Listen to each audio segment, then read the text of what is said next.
L'affirmation de Meghan Markle selon laquelle elle a oublié qu'un assistant royal a informé les auteurs d'une biographie non autorisée sur elle et le prince Harry a été décrite par un juge comme un malheureux oubli.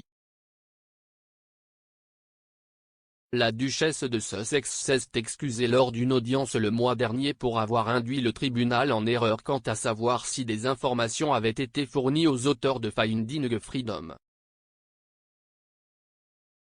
La cour d'appel a appris comment Meghan avait demandé à Jason Knopf, alors secrétaire aux communications, de partager des détails avec Omid Scobie et Caroline Durand, bien qu'elle ait insisté plutôt sur le fait qu'elle n'avait pas contribué.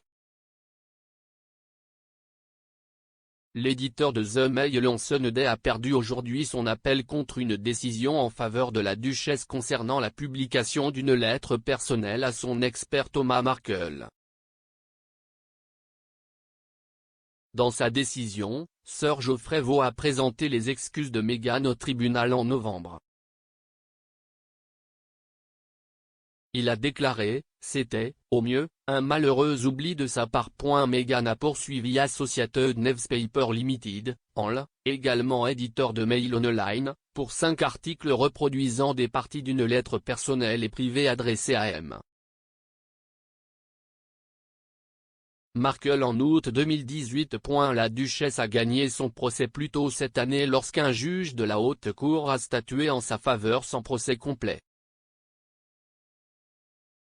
ANL a fait appel de cette décision et, lors d'une audience de 3 jours en novembre, a fait valoir que l'affaire devrait être jugée sur les réclamations de Meghan contre l'éditeur, y compris la violation de la vie privée et du droit d'auteur.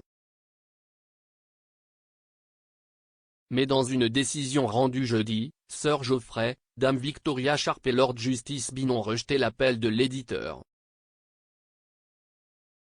En lisant un résumé de leur décision, Sir Geoffrey a déclaré « Il était difficile de voir quelles preuves auraient pu être produites au procès qui auraient changé la situation.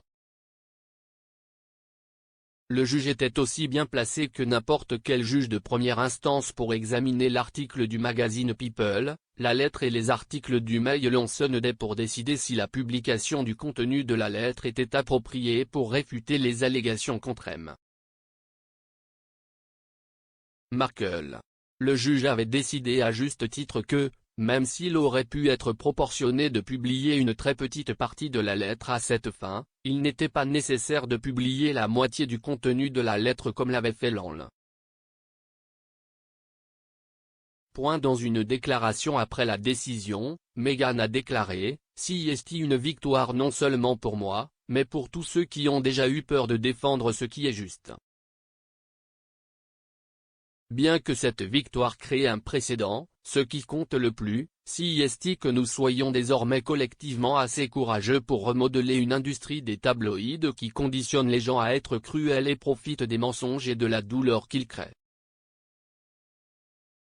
Dès le premier jour, j'ai traité ce procès comme une mesure importante du bien contre le mal.